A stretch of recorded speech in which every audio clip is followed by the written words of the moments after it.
Kembali dua sisi, sekali lagi Anda bisa menghubungi nanti di 021, nomor teleponnya akan muncul sebentar lagi, 461 0329. Namun sebelum itu, Mas Roy Suryo segera tambahin dikit lagi. Peliknya di mana menurut Anda? Gini, tidak semudah itu seperti kemarin bilang, oh anggaran 466 seperti triliun. halnya Babe tadi Ya, soal duit. betul, anggaran itu memang bisa dicari, ya. Tapi tidak dengan mudah kemudian, oh nanti ada swasta yang bisa membiayai dan lain sebagainya. Jangan dong. Ini kita berpikir apa? Kalau kita memindah ibu kota pemerintahan, apa jadinya kalau gedung-gedung pemerintahan itu nanti yang bangun adalah swasta? Dipikir nggak itu? Kenapa? Loh, Masalahnya ya kan apa? pasti ada vested of interest di situ. Iyalah, gedung pemerintah yang harus bangun pemerintah. Apakah kita siap dengan utang kita yang sudah membengkak lagi sekarang ribuan triliun?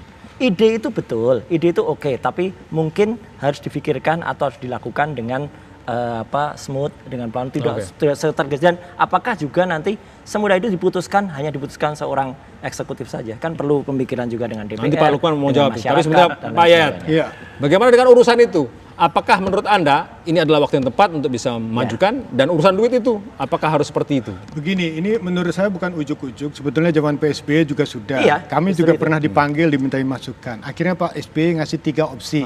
Greater Jakarta, perluasan, kemudian Masjid Raya.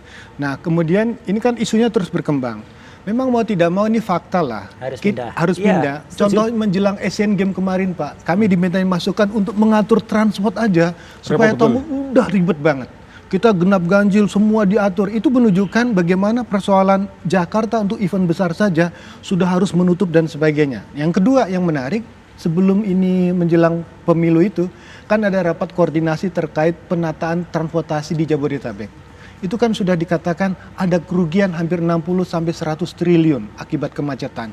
Dan fakta yang lebih menarik lagi, data BPS mengatakan kemiskinan di Jakarta itu disebabkan 3 faktor besar. Nomor 1 apa? Transport. Nomor 2 sewa rumah yang makin mahal. Nomor 3 sembako. Itu ciri khas kota besaran begitu? Enggak, ini fakta ternyata di Jabodetabek itu orang mengeluarkan transport sampai dengan 30-40% dari pendapatan mereka. Karena kemacetan. Itu karena kemacetan. Belum lagi ditambah Jakarta nggak punya air baku.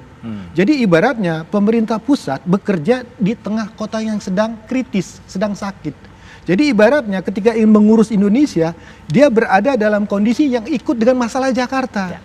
Jadi sudut pandang kita adalah Jakarta sebetulnya bisa mandiri menyelesaikan masalahnya. Karena apa? Kemampuan kapitalnya cukup, sumber dayanya bagus, infrastrukturnya sudah bagus. Saya simpulkan sebaiknya pemindahan itu segera menurut Anda. Nah, segera tapi dengan syarat. Syaratnya ada. Pertama kan tidak ujuk-ujuk bisa pindah. Minimal syaratnya 1.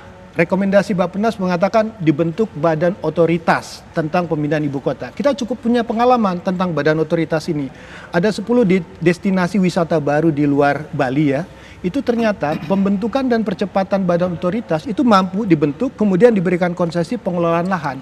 Swasta? Bukan, pemerintah langsung di bawah presiden. Nah, di sini pun dengan badan otoritas itu dia bisa diberi kesempatan untuk mulai mengkondisikan, menata, merencanakan. Nah, kedua, ada perlu rasa keadilan menurut saya. Kan sekarang ini belum fix siapa yang ditetapkan.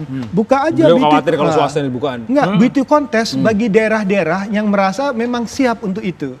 Beauty contest atau katakan open contest masing-masing daerah yang siap untuk mengundang. mengundang.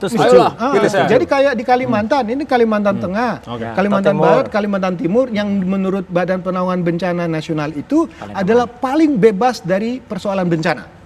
Tinggal bagaimana mereka Kalimantan. 3 wilayah Pak. Kalimantan Barat menurut Badan Penanggulangan Bencana itu Kalimantan Barat, Kalimantan Timur dan Kalimantan Tengah. Nah, di sini kan nih, yang kedua pertimbangan lain ada masalah tanah. Tanah yang dibutuhkan kisaran 30.000 sampai 40.000 hektar. Yang kedua juga yang perlu syaratkan ketersediaan air. Karena menurut perkiraan Bappenas itu ada 2 kemungkinan penduduk yang akan move on lah. Mungkin dalam waktu 10, 20, 30 tahun. Pegawai dan keluarganya pada situ ya. Yang kemungkinan kalau pindah semua sekitar 1,5 juta sampai kemungkinan 900.000 skenario 2. Jadi kita bisa bayangkan kalau ada sekian juta orang keluar, mungkin beban Jakarta agak sedikit berkurang. Beliau senang apa enggak ini? Senang ya? Pindah-pindah aja deh. Dulu juga waktu revolusi 700.000 diperkirakan pada Januari 46 sampai tahun 49 yang meninggalkan Jakarta, kesibukan nggak berkurang. Pada waktu itu ya, kesibukan nggak berkurang. Nggak berkurang? Nggak. Karena Sekarang juga begitu? Ini Kalau kalau misalnya orang dipindah. ini pada pergi semuanya kita senang ya. Udah bosan lihat muka mereka. Lu pergi di Hangguran. Tetap di sini kota yang sibuk. Sebab di sini adalah pusat peredaran uang. Waktu itu Ibu Kota pindah Jogja ya, Pak ya? Iya, 3 tahun Iya, kan? 3 tahun. Tetap sibuk.